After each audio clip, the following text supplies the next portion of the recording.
Coucou les vilains! Coucou les vilaines! On espère que vous allez bien et aujourd'hui on se retrouve pour notre point lecture 32 et aujourd'hui on va vous présenter 4 livres comme d'habitude, donc de chacune. C'est parti!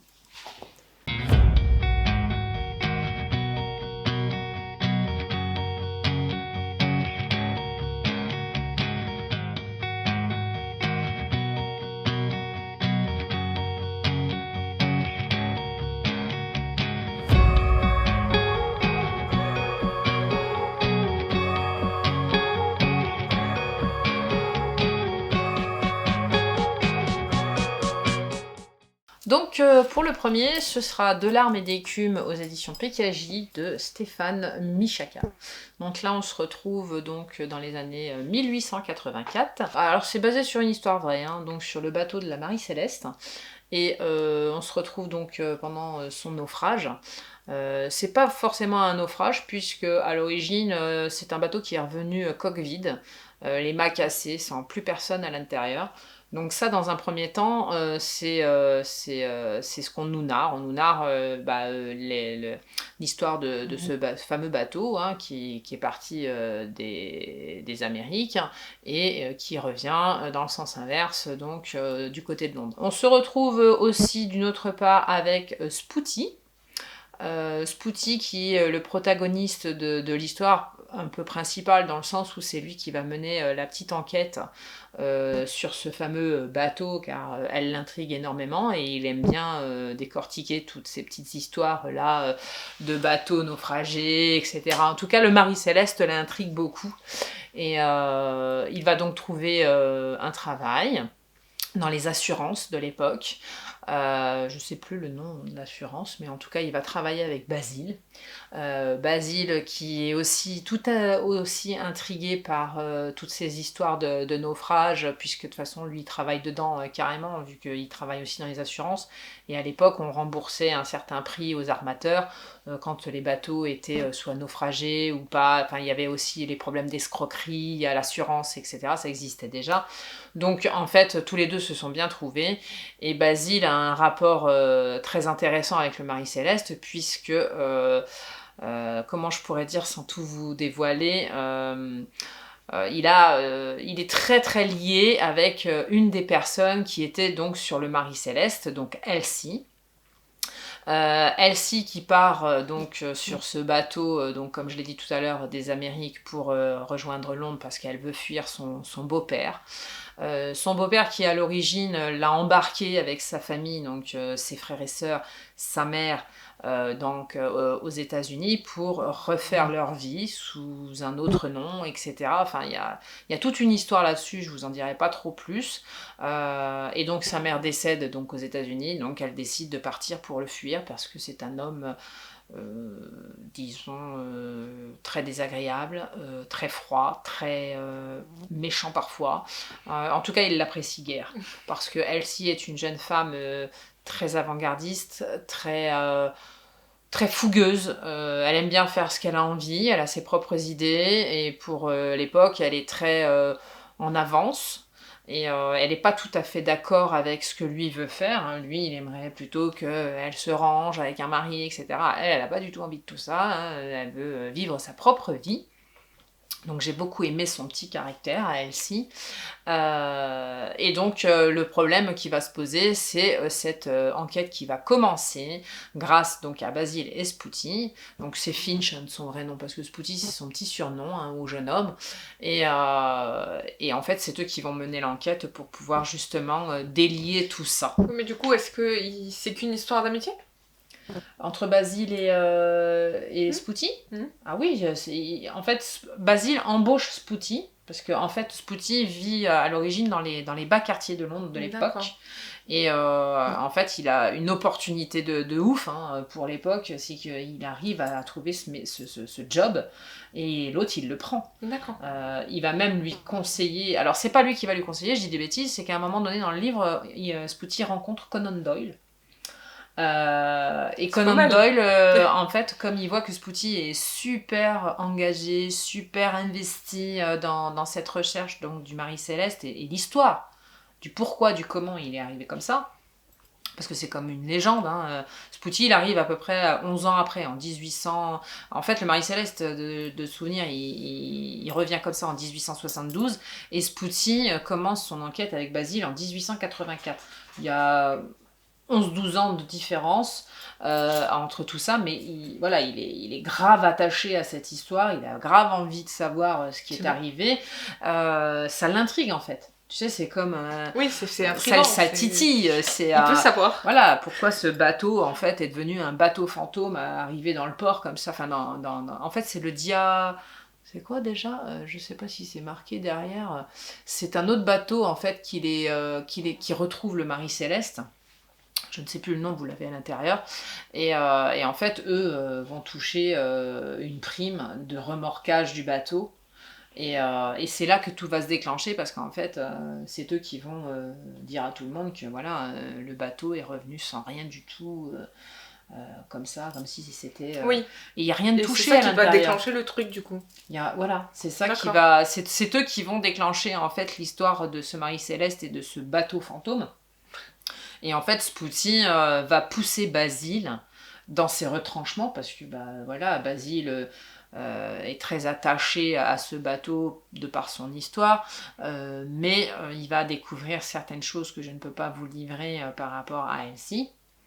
Je ne peux pas trop vous dire non plus le lien qu'il y a entre tout ça, parce que c'est sous fond de petite enquête un peu policière, donc c'est vraiment très bien fait, c'est très bien écrit, j'ai beaucoup aimé, parce qu'en plus Stéphane Michaka intègre bien les mots qu'il faut et qui sont en rapport avec la voile, le bateau. Disons qu'il y a un bon vocabulaire. Oui, il y a de la recherche, vraiment, enfin moi je me régale, je me suis régalée.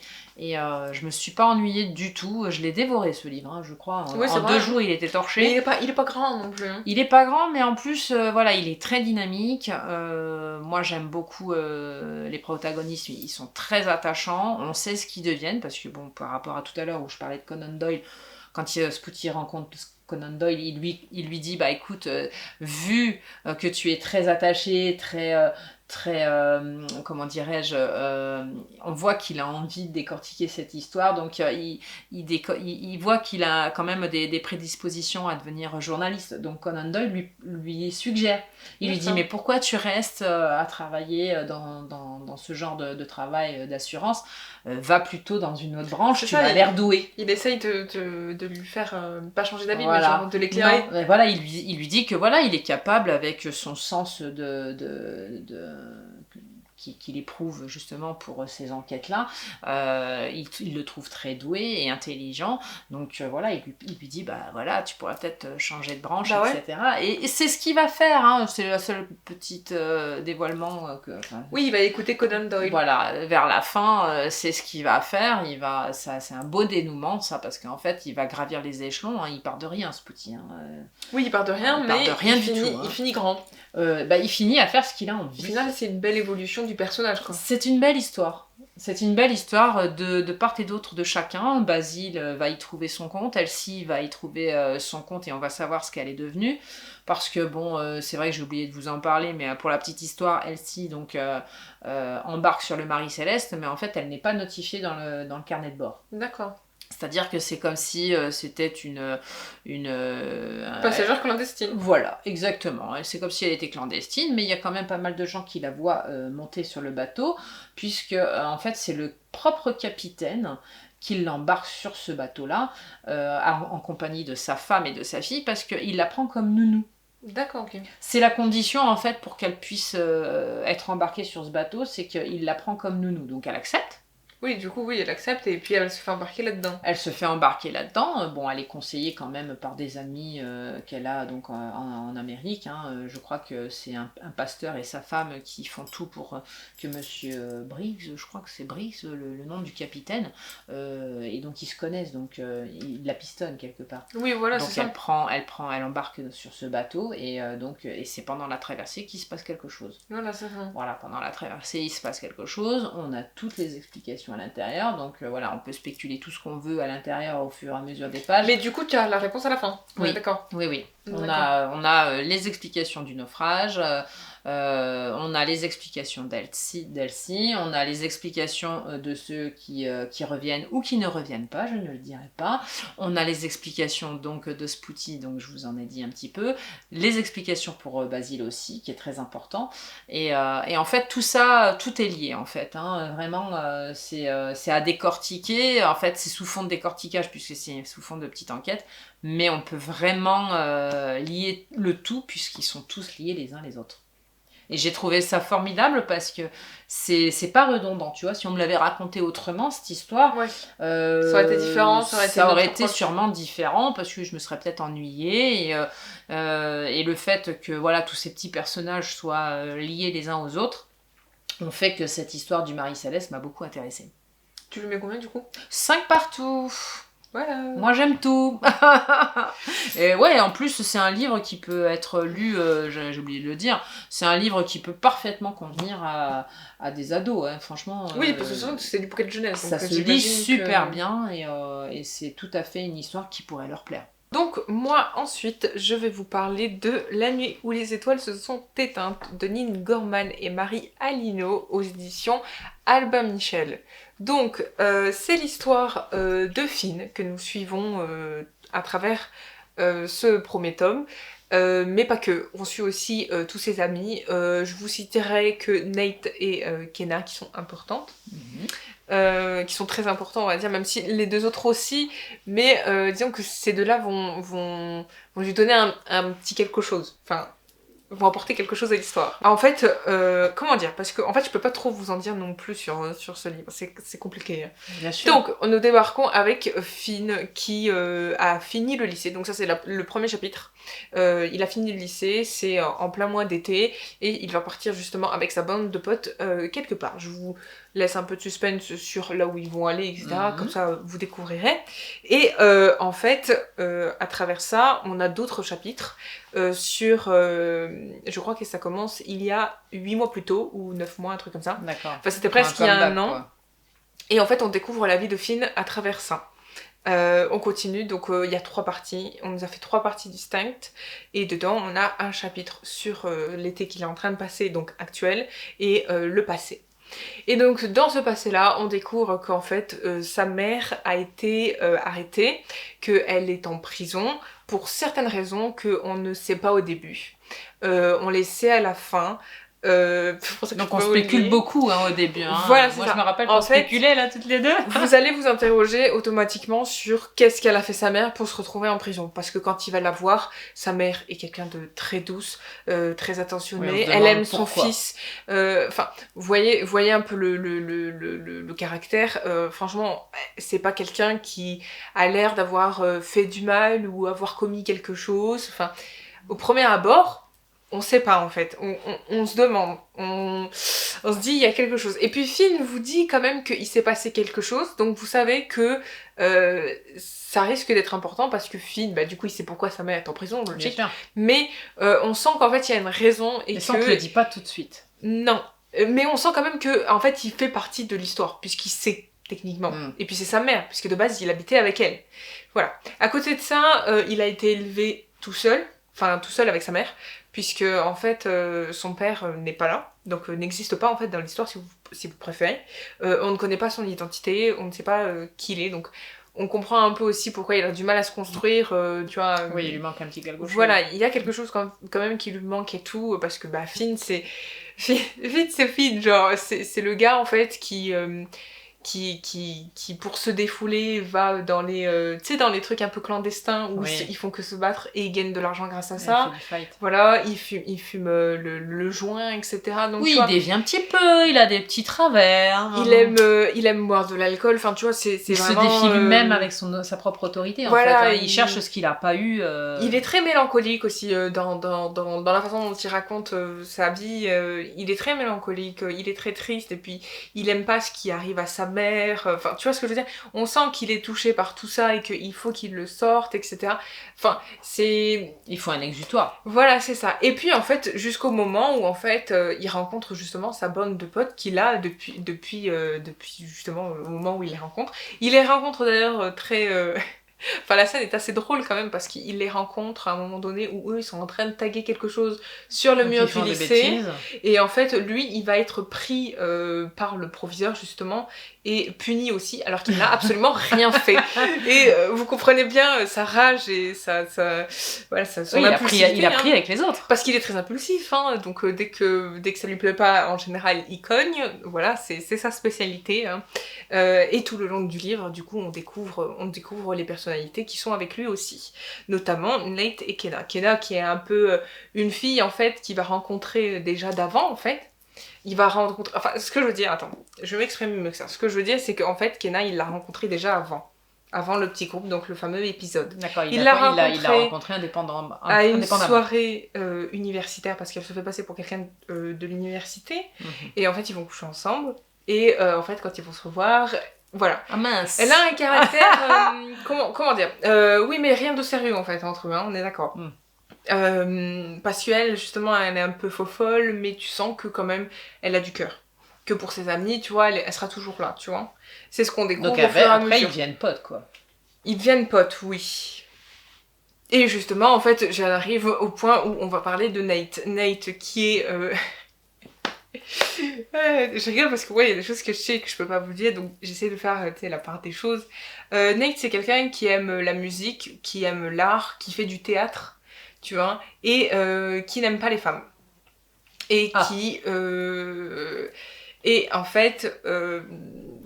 comment dire, on sent quand même de Nate qu'il y a quelque chose pour... qu'il a quelque chose pour Une Finn. petite attirance. Sauf que Finn, lui, il aime les filles. Ah oui.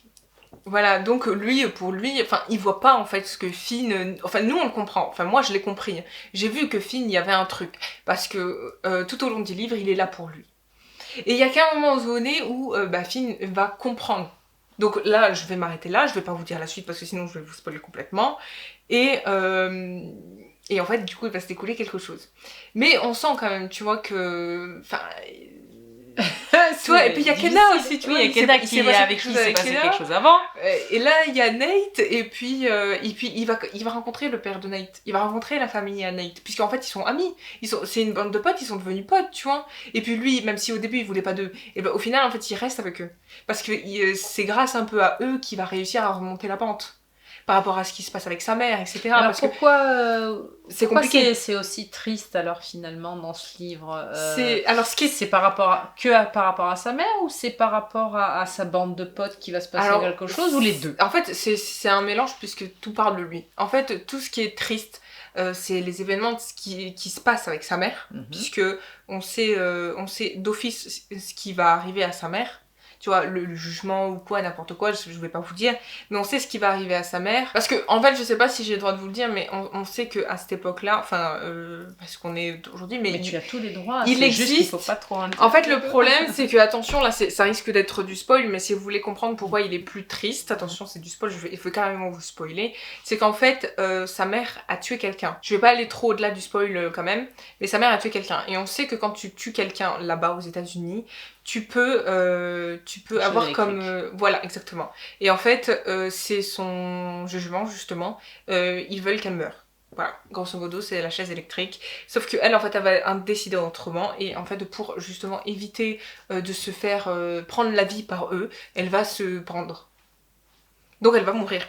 Et c'est ce qui renforce aussi ce côté très mélancolique, parce que justement, en fait, lui, il va se sentir abandonné. Il va le dire, hein, il dit mais pourquoi tu m'abandonnes, pourquoi t'as fait ça parce qu'en plus, un autre truc, attention, c'est toujours du spoil, toujours d'un catégorie spoil, c'est que ce qui est arrivé à sa mère est entièrement de la faute de Finn. Ah là, faut arrêter là. Alors. C'est entièrement de la faute de Finn. Mais en fait, c'est de sa faute, parce que en fait, techniquement... parce que je vais lire le deuxième, donc c'est aussi important que vous sachiez de quoi je vous parle.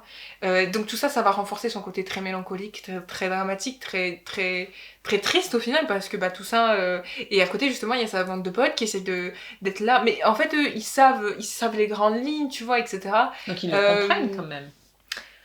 Oui, et puis c'est surtout qu'en fait, ils vont même pas, tu vois, enfin... On sent ils essayent, jamais ils en parlent vraiment, tu vois, ils parlent pas de sa mère. Peut-être en général, éviter pour pouvoir profiter de l'instant présent. Exactement, on est plus sur vraiment une bande de potes que quand il est avec eux, il passe à autre chose, tu vois. Il essaye de penser à autre chose, d'ailleurs, c'est très bien réussi, parce qu'en plus ils font toutes les conneries du monde, enfin... oui, ils font les 400 coups, bon après c'est la jeunesse. Et je vous ai dit, il y a Nate du coup qui est très présent pour lui, etc. Et qui va l'aider justement aussi un peu... Ils vont tous l'aider en fait. Et puis il y a son oncle aussi. Parce qu'en fait, au moment où... parce qu'en fait, il se passe une dinguerie dans son ancien lycée. Il se fait virer. Et du coup, en fait, il se fait virer aussi de sa famille d'accueil. Tu vois. Donc la prochaine après son lycée. Quand même. Hein, en fait, il se fait virer de sa famille d'accueil puisqu'il fait de la merde. Grosso modo, c'est ça. Et en fait, après, il va se retrouver, du coup, c'est son oncle qui est le frère de sa mère. D'accord. Et en fait, c'est le seul avec qui sa mère était très proche depuis qu'ils sont petits. Et c'est le seul de sa famille qui va voir, en fait. Et puis qui va peut-être l'aider aussi, non? Voilà. Et justement, lui, il va l'accueillir. Lui, il va même jusqu'à aller chercher la voiture de sa mère parce qu'il considère que la voiture de sa mère mérite d'être à lui. Tu vois ce que je veux dire? Bien sûr. Et justement, dans la voiture de sa mère, il va retrouver certaines choses. Tu vois. Alors on va pas en dire plus. Non, j'en dirai pas plus, même si on est toujours dans la catégorie spoil, parce que quand même, voilà, c'est quand même important de situer les événements. Je pense que c'est important quand même d'expliquer pourquoi il est si triste. Bien sûr. Et puis c'est ce que je vous dis, à côté vous avez aussi le personnage de Nate qui a une vie pas si facile que ça, puisque on sait que dans notre société, ne pas aimer les filles, c'est compliqué. Oui, ça pose encore des problèmes. Et justement, c'est encore tout le monde peut pas faire beaucoup mal vu. Et lui, justement, il va avoir des problèmes avec ça. Je vais pas en vous dire non plus sur le spoil, même si je viens de vous spoiler complètement. Mais à un moment donné, lui, il va avoir une révélation aussi. Et c'est grâce à tout ça que ça va avancer. En tout cas, c'est une bonne lecture. Ah, moi j'ai kiffé. Moi je l'ai vu le dévorer. Et moi j'ai kiffé. Combien? Moi je mets 5. J'ai qu'une envie, c'est de lire le prochain. En plus, c'est une écriture très douce, très fluide. Un peu, pas dramatique, mais genre très, très mélancolique. Tu vois, on nous ressort bien tout ce que Finn peut ressentir et tout, tu vois. On se met vraiment à sa place en fait, à ce garçon qui, on va le dire, n'a pas de chance dans la vie. Hein. Enfin, techniquement, avec tout ce qui lui arrive. Et malgré tout, en fait, il essaye quand même, malgré lui, en fait, la positivité fait que il faut survivre voilà, par rapport aux événements. C'est ça, tout ce qui se passe dans sa vie. Et Dieu sait que c'est pas toujours facile, parce que même pour nous adultes, alors pour les enfants. Surtout quand on sait qu'il était très attaché à sa mère et qu'il n'avait que elle comme parent. Bien sûr. Donc techniquement, en fait, c'est comme si on lui enlevait tout. Donc il va bien falloir qu'il trouve une autre raison de vivre. Décidément, là, moi le prochain livre c'est un peu aussi le même système de tristesse par rapport à l'adolescence, c'est quelque chose, hein. Il faut essayer de survivre, de surmonter tout ça pour pouvoir devenir un bon adulte, on va dire. Exactement. Et donc oui, effectivement, je vous le recommande, surtout que c'est dans la catégorie Albin Michel. Donc je pense que vous pouvez, si vous êtes ado, tout ça, je trouve que c'est intéressant de le lire. T'as 16 ans, je pense que ça peut être intéressant à lire. Bien sûr. Parce que franchement, ça donne un autre aspect. Parce qu'il y a des enfants, ils ont la chance d'avoir leurs deux parents et qui savent pas forcément ce que ça fait. Justement. Et puis ce qui lui arrive aussi à Finn, parce qu'en fait, il y a un événement justement qui a provoqué le fait. Non, puis c'est un bon exemple a provoqué quelque chose. Et ça peut être intéressant. On peut surmonter justement, parce que l'être humain est quand même bien fait et qu'on arrive à surmonter certains événements. Toi, il y a marqué, est-ce que Finn pourra-t-il se sauver de lui-même? C'est la grande question. La grande question. Et c'est ça qui est intéressant. Enfin, je trouve que... Non, franchement. Et puis, il est beau, il est ponctué de plein de choses, tu vois, même les trucs comme ça. Regarde, c'est joli. Ils ont fait un petit... Tout est bien fait. Un beau travail de couverture, Tout est bien fait et on aime son personnage, on s'attache à lui en fait, tu vois. Moi pour finir, ce sera Le sourire au livre de Cynthia Kafka aux éditions Charleston. De toute façon, moi je vais pas tourner autour du pot, là vraiment pour le coup, là c'est deux belles lectures. Entre De l'armée d'écume, je me suis régalée, mais alors avec celui-ci, ça a été l'ascenseur d'émotions, c'était génialissime. Pas toujours en joie, hein, évidemment, mais ça a été beaucoup d'émotions de cette jeune fille que nous allons suivre. Donc on va suivre Alexia qui a 14 ans. Elle va perdre donc sa maman, son beau-père et ses deux frères jumeaux dans un accident de voiture. Et on va nous narrer donc dans ce livre son ascension, son évolution pour en fait survivre à ce deuil dramatique. C'est dramatique à 14 ans de se retrouver sans maman, son pilier, sans sa nouvelle famille qu'elle avait créée avec ses 2 petits frères.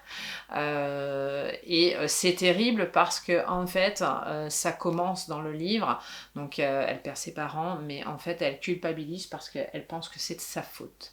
Pourquoi c'est de sa faute? Je vais essayer de pas tout vous spoiler.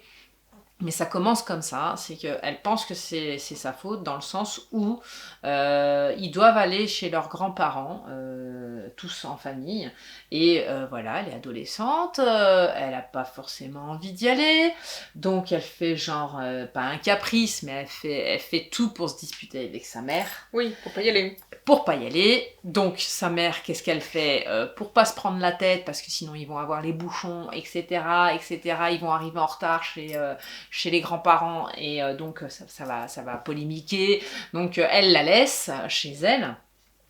Et sur la route, sa maman l'appelle, elle essaye de se réconcilier avec sa fille et tout sur le répondeur et tout, elle lui dit bon voilà Alexia, voilà ce qu'on ferait tous quoi, et manque de chance, elle ne reverra plus jamais sa mère. Donc en fait, Est-ce qu'on sait pourquoi elle reverra jamais sa mère ou pas? Elle a eu l'accident. Oui. Ah oui, du coup, oui. Elle a eu l'accident. La seule chose qui lui reste de sa mère à ce moment-là, c'est le message qu'elle lui laisse sur le répondeur. Ça, c'était... Donc elle écoute en boucle ce vilain mot que je vais dire, ce putain de répondeur. Elle l'écoute en boucle, elle écoute sa mère, elle écoute... En plus, sa mère gronde ses petits frères, parce que c'est le Bagdad dans la voiture, ils sont excités comme des puces, ils sont plus jeunes qu'elle, tu vois. Oui, donc c'est un peu le bordel. Sur la route, tu vois, les enfants sur la route, des fois, ils sont pas très patients, donc voilà, c'est le why dans la voiture. Donc elle entend sa mère lui parler à elle, lui parler à ses petits frères, etc. C'est la seule chose qui lui reste. C'est le souvenir. Et c'est la culpabilité qui lui reste aussi, puisqu'elle pense qu'à cause de ça, il y a eu l'accident, puisque c'est arrivé juste après, tu vois, donc dans son cerveau, c'est assimilé. Oui, c'est comme si en fait elle s'en voulait parce que, voilà. Voilà. Et donc, parce qu'elle pense que voilà, avec l'énervement, tout ça, il a pu y arriver cet accident, etc. Et en fait, elle va s'en vouloir. Et elle va s'en vouloir. Donc, elle est remplie de culpabilité, elle est remplie de tristesse, forcément, parce que elle va subir le deuil de sa mère et de toute sa famille. Parce qu'en plus, Laurent, je crois que c'est Laurent de souvenir, son beau papa, la traitait tout à fait correctement. Voilà, elle avait un bon beau-père qui était très aimant, très, très gentil, etc. Donc, c'est vraiment une grosse perte. Hein, ouais, c'est terrible. Et c'est rigolo parce que par rapport à tout à l'heure, quand tu présentais ton livre, moi, pareil, elle a grandi sans son papa. Ouais, c'est ça. Alors l'histoire de Greg est un peu particulière, c'est-à-dire que en fait au tout début il s'en occupait et puis un jour il a arrêté de s'en occuper. Oui, quand elle est devenue trop grande. Non, je vous dirai pas pourquoi ni comment, parce que en fait c'est aussi ça, quand je vous disais les ascenseurs émotionnels, c'est-à-dire qu'il va y avoir des choses de dites au fur et à mesure du livre sur Greg. Pourquoi je vous parle de Greg? Parce que en fait, ce qui va se passer après donc l'accident, c'est qu'elle va être confiée à Greg, donc son vrai papa, hein, puisqu'il l'a reconnu et tout, hein, donc il s'en occupait plus, c'est tout. Donc elle va se retrouver dans ses jupons. Elle va se retrouver avec un homme qu'elle ne connaît pas, qu'elle n'apprécie pas, hein, forcément, et lui il va se retrouver avec une gosse de 14 ans, adolescente, avec un sacré caractère puisque l'adolescence est là, et avec une enfant qui doit survivre justement au deuil de sa propre famille. Donc vous comprenez bien qu'il va y avoir quand même quelques obstacles à traverser avec tout ça, cet amalgame. En plus c'est un homme qui a un formidable métier, je trouve, il construit des cabanes. Le problème, c'est qu'il est obligé de se déplacer.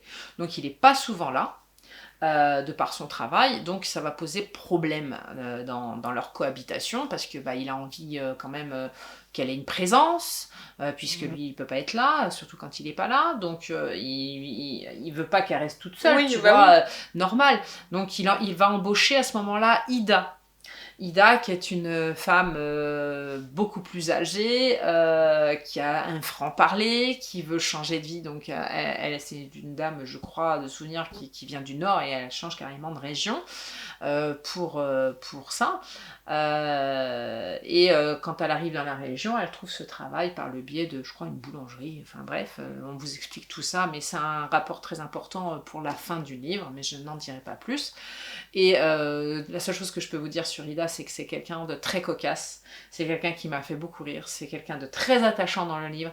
Ouais, c'est vraiment quelqu'un qui va réussir à lier Greg et Alexia d'une certaine manière, ne serait-ce que par sa gentillesse et sa bienveillance. Elle a toujours le mot ou la phrase pour faire rire, même dans les situations les plus difficiles. Et c'est ce qui va arriver à décanter un petit peu tout ça. Et, j'ai pas fini mon explication, il y a Solène qui va arriver dans ce petit trio.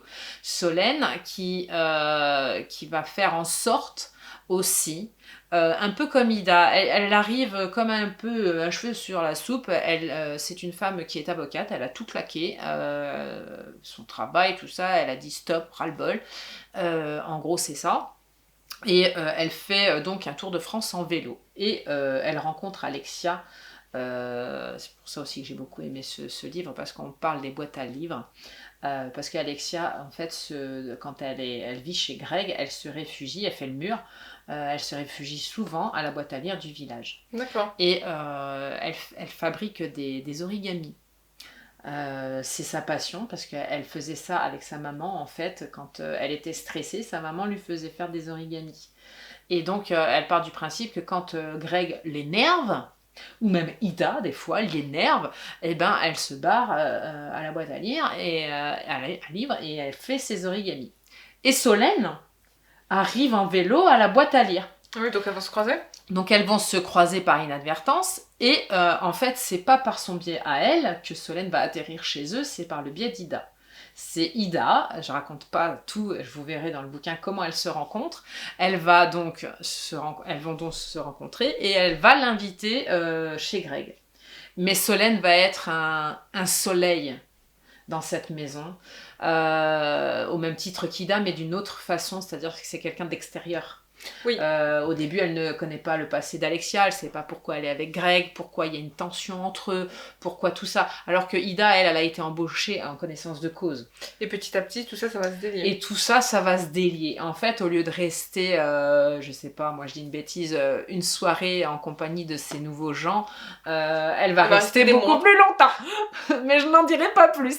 La seule chose, c'est que ce petit quatuor, quatuor, ils sont 4, ouais. Va être d'une tendresse. C'est phénoménal. Moi, il m'a beaucoup touché ce livre-là. Mais est-ce que tu apprends pourquoi il s'est pas occupé de sa fille ? Alors, tu apprends pourquoi il s'est pas occupé de sa fille. Tu apprends pourquoi. Donc, tu comprends au fur et à mesure la façon dont... Son éloignement. Oui, tu comprends pourquoi il s'en est éloigné. Tu comprends aussi beaucoup de choses sur sa maman. Oui. On t'apprend beaucoup de choses sur sa maman. Qui sont liées donc avec Greg, parce que voilà, on en apprend énormément au fur et à mesure des pages. C'est très bien écrit, c'est très vivant, c'est très cocasse malgré les événements qui se passent. J'ai beaucoup été admirative d'Alexia, parce que à son âge, on nous fait comprendre quand même que malgré son petit caractère de caca d'adolescente, elle a quand même un cerveau et elle s'en sert au fur et à mesure. Et on voit son évolution, on voit son ouverture, on voit... en fait, c'est comme une huître. Au début, elle est fermée, et puis petit à petit, tac, tac, tac, tac, tac, tac, on voit une jeune fille explorer, réapprendre à aimer la vie, réapprendre à aimer les gens. Et tout ça, c'est grâce justement à ces deux intervenantes, Ida et Solène, qui sont là avec une bande aussi. Elle va rencontrer une bande dans son village, hein, parce qu'en fait, Greg, il habite un village paumé, hein, il n'y a rien. Tu vois, donc ça aussi, ça favorise pas au début leur contact. Oui, parce qu'ils se retrouvent vraiment que tous les deux. Quoi. Tous les deux, puis lui, il est jamais là. Oui. Donc elle se retrouve finalement à être beaucoup élevée par Ida. C'est beaucoup Ida qui s'en occupe. Mais la seule chose que je peux vous dire, c'est que Greg est quelqu'un de très attendrissant quand même, parce que c'est quelqu'un que j'ai beaucoup aimé dans ce livre, dans le sens où on dit souvent les papas, nanani, nanana. Là, j'avoue que c'est un papa qui n'a pas toujours été là, certes, c'est vrai. Mais c'est un papa qui veut essayer de rattraper ce qui n'a pas été. Alors, on sait qu'on ne refait pas le passé. Oui, mais il a envie d'un présent. Il le fait d'un présent, voilà, c'est ça. Il a envie d'un présent avec elle et il fait tout pour. Je vous dirai pas tout, mais voilà, c'est une belle reconstruction. Ils vont le faire ensemble et j'avoue que la fin est formidable. Elle est belle.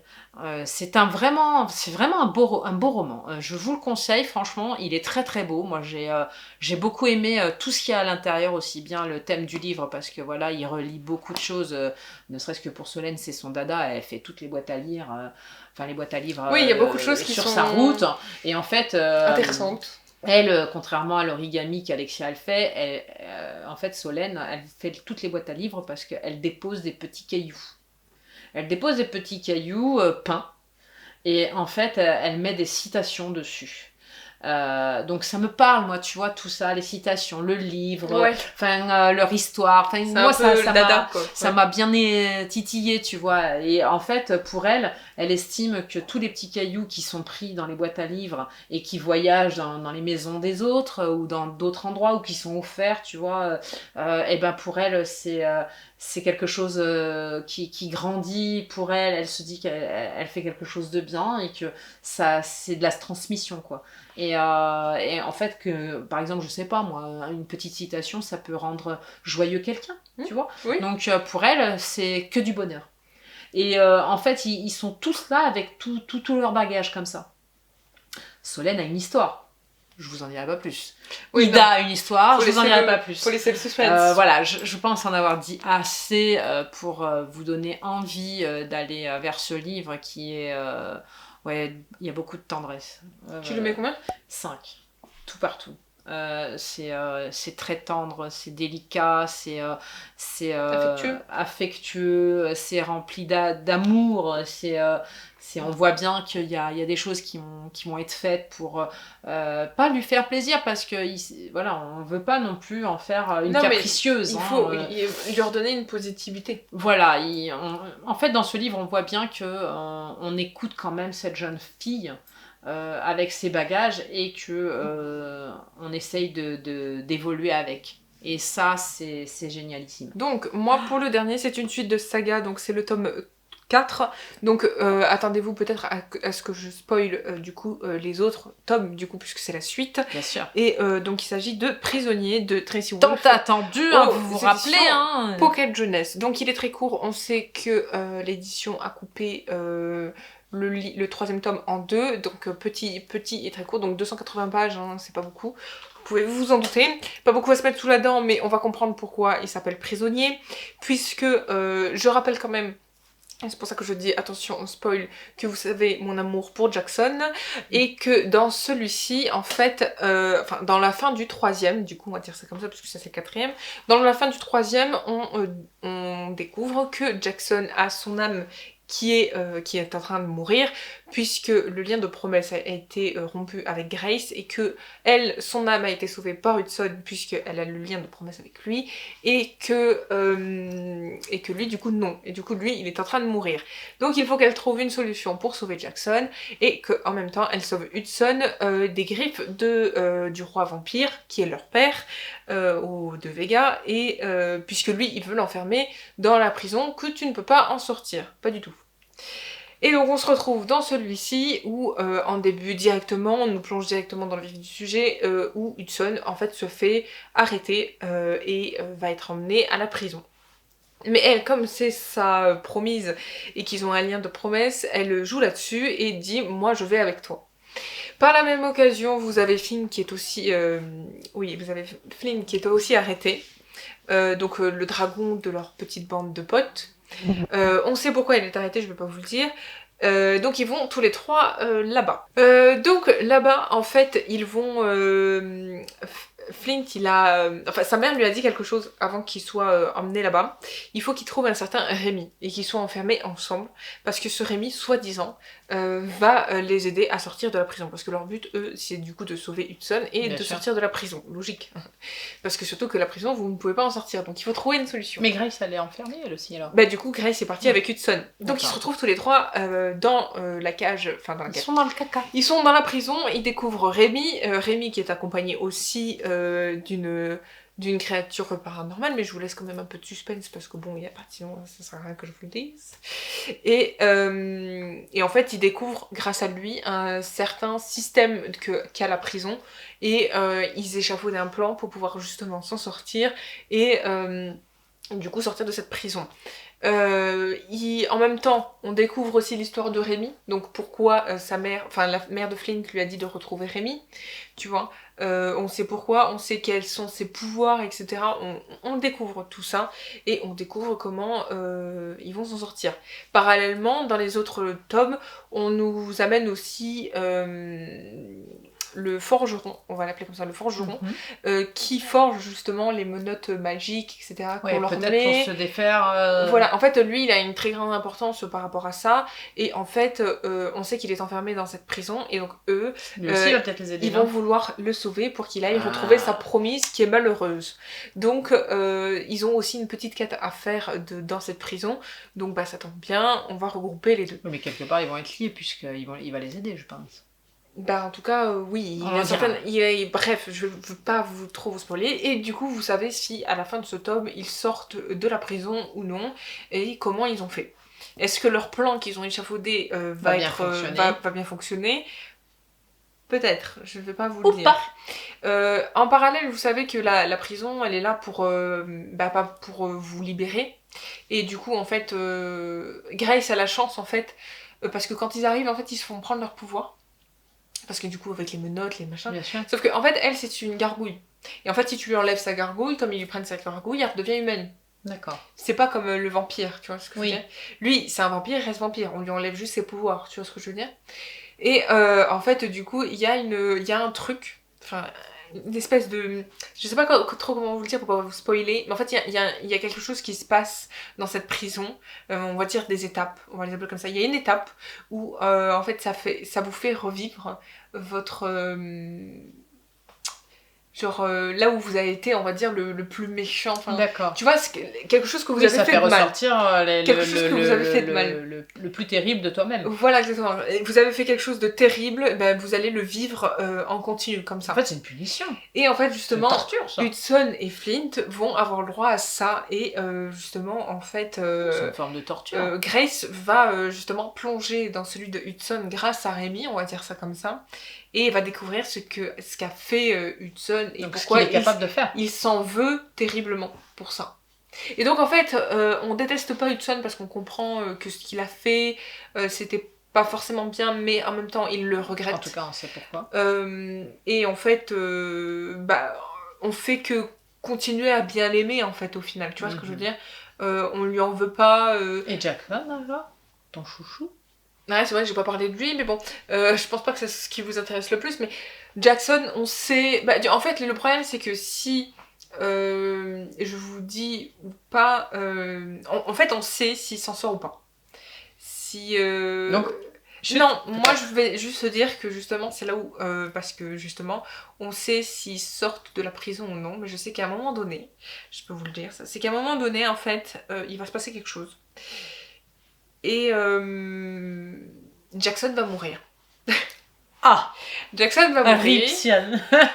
Et comment je peux vous dire qu'à ce moment-là, j'ai cru que j'allais pleurer toutes les larmes de mon corps, même si je suis pas du genre à pleurer, hein, vous voyez, en tout cas pas vous la vivre, même si je peux ressentir des choses, etc. Je suis pas du genre à pleurer. Mais ça t'a bien embêté. Ah mais ça m'a embêté de fou. Et on sait que Jackson va mourir. Voilà. C'est tout ce qu'on dira. Je vous laisserai ça, et puis quand je lirai le 5e, je vous dirai plus, du coup, parce qu'on va sûrement avoir la suite. Alors, vous voyez, hein, la dernière fois, on vous disait que ils allaient l'éliminer, pratiquement, et là, ils le font mourir. Son chouchou. Ils le font mourir. Oui, mais, chut. Voilà. Vous savez qu'il y a un mais. Est-ce que je commence à apprécier Hudson? Bah écoutez, en fait le problème c'est qu'il est là. Donc en fait ce que je veux dire c'est que quand ce que j'ai trouvé de différent par rapport aux autres tomes, c'est que il prenait un peu plus de place que Grace. Tu vois, Rémi a pris un peu plus de place que Grace dans ce tome-là aussi. Ça t'a plus? Et en fait le fait que eux interagissent un peu plus, même si c'est elle qui raconte, je trouve ça plus intéressant. D'accord. C'est-à-dire que c'est pas Grace et c'était eux, tu vois, même si c'est elle qui raconte. Et je trouve ça mieux. En fait, j'ai beaucoup aimé ce tome-là, paradoxalement, parce que justement, ils ont un but, ils ont une quête à faire, il faut qu'ils sortent de cette prison. Et en fait, on est vraiment focalisé sur ça. Ouais. Et justement, on abandonne même un petit peu ce côté, genre, elle se pose des questions sur sa relation avec tout ça. Voilà, de leur amour avec les deux frères. Quoi. Voilà, exactement. Le fait qu'elle était super insupportable dans les autres. Là, en fait, justement, on élimine un peu ce côté-là parce qu'il faut absolument aller vite, en fait. Oui. Vite dans le fait d'aller, de sortir de cette prison. Oui, ils ont d'autres préoccupations. Voilà, c'est ça. Et en fait, ça, c'était mieux. Et c'est pour ça, d'ailleurs, après, j'ai mangé parce qu'il est si petit, mais en vrai, c'est pour ça que ça m'a plus plu d'aller le lire que les deux autres d'avant. Voilà. Okay, malgré que Jackson meurt, voyez-vous. Je crois que le dernier, tu l'avais pas noté, celui-là, tu veux le noter? Celui-là, si je devais le noter, pour ses rebondissements et pour son action, je dirais qu'il mérite quand même 4. Parce qu'ils ont fait quand même mourir Jackson. Donc, 1 point en moins pour Jackson. Là, c'est bien de ouf, mais pour mon Jackson, oui, je mettrais 4. Mais quand même, il reste bien dynamique. Et justement, en fait, moi qui n'étais pas sûre de lire la suite après celui-ci, et ben maintenant que je l'ai lu, je peux vous dire que j'ai envie de savoir la suite.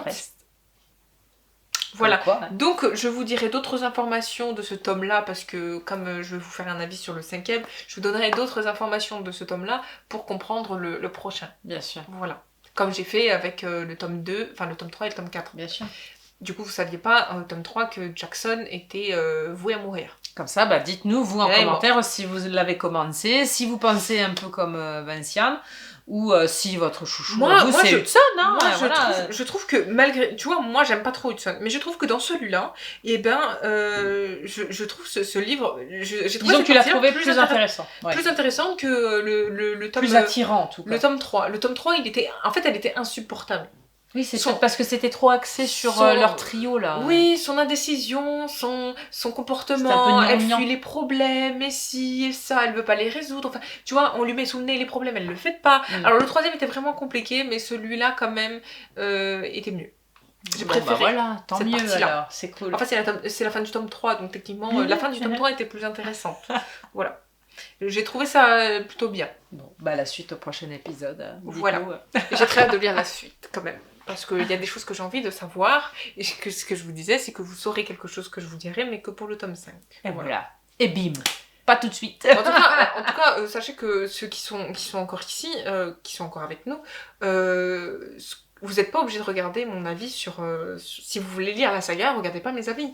Parce que je vous dis quand même certaines choses qui sont importantes. Donc, si vous c'est voulez le problème pas des sagas, mais ça, les amis, vous le savez, hein, on dit certaines choses puisqu'on passe d'un tome à un autre, donc il y a la continuité. C'est la continuité, c'est comme quand tu regardes une série, tu vas parler de la saison 1, saison 2, saison 3, et mais c'est important pour nous de vous dire la suite, si elle nous plaît, si elle continue ou pas, parce que en fin d'année, on fera un bilan des sagas, donc si on vous dit si on vous dit pas pourquoi on a aimé ou moins bien aimé, autant vous le dire au quotidien, et puis en tout cas voilà, nous on fonctionne comme ça. Il y a ça, et puis le fait aussi que forcément dans mon avis je vais vous dire s'il y a un des personnages qui meurt, si j'ai été triste ou quoi, enfin c'est le but de mon avis aussi. Puis ce qui est bien, c'est que pour celle-ci en tout cas, c'est que toi t'as pas forcément le même avis que tout le monde a, hein, en tout cas pour cette saga, donc c'est bien aussi d'avoir des avis un peu plus atypiques et différents. Voyez, Hudson,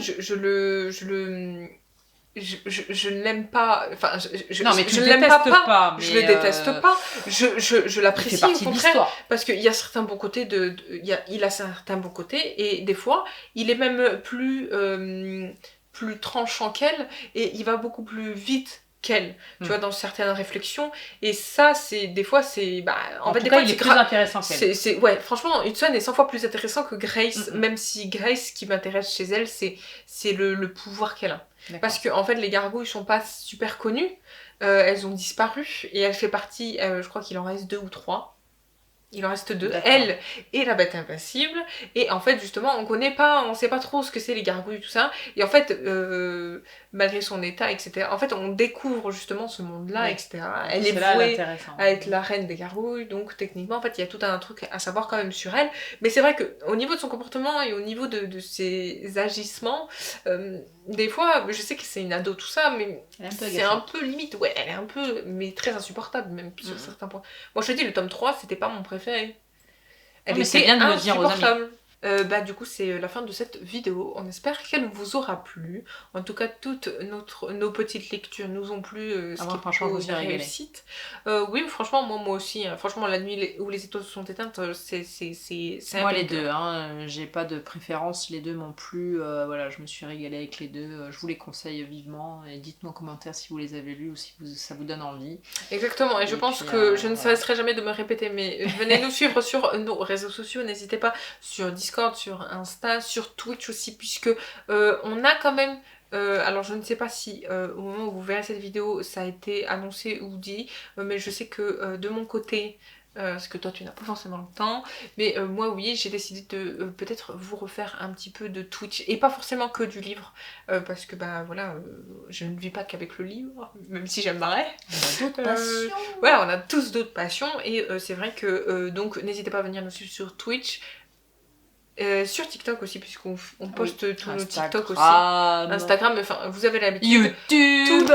Tout est en barre de description, donc vous retrouverez tous les liens, n'hésitez pas. Et venir aussi sur Discord, puisque le problème a été réglé. Oui. Merci à Rose d'ailleurs, parce que grâce à toi, nous avons su que vous ne pouvez pas justement interagir avec nous. Nous avons posté une chose, on va essayer d'en poster d'autres aussi pour que vous puissiez nous répondre, ou je ne sais pas, nous parler. En tout cas, ça, le Discord nous a été demandé, donc ça a été fait, et il y a eu un petit bug, ça a été résolu.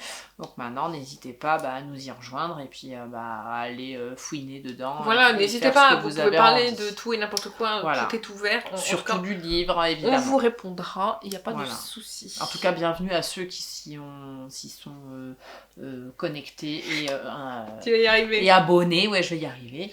Et voilà, on est très contente des petits nouveaux arrivants. Exactement, n'hésitez pas à venir nous parler, il n'y a pas de souci. C'est très agréable d'apprendre un peu plus à se connaître par ce petit biais-là, et c'est sympa. Disons qu'avec l'expérience qu'on a déjà de nous, Discord de base, oui, on sait qu'on peut faire plein de rencontres et plein de nouvelles...